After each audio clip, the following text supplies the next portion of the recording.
पे दीदिया के देवरा चढ़ावता मचान पे चीख चाहता रे हमरा चोली के सामान के चीख चाहता रे हमरा चोली के सामान के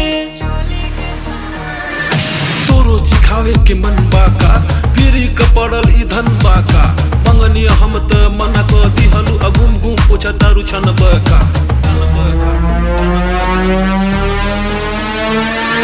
कैसे बर्दाश्त करी भीतरे भीतरे छुए लगले देहिया हो गतरे गतरे एही खातिर गइल रहलू दीदिया के घरे हाथ डलवाई लेहलू चोलिया के तरे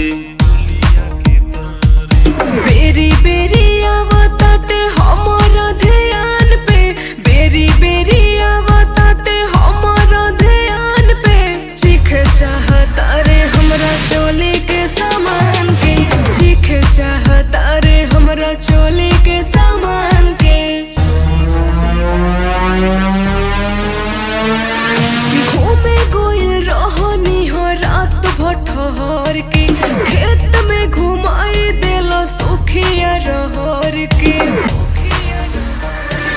धीरज कमलेश के पढ़ावा जानी पाला काली कर तूत सौसे भइल बाटे हाला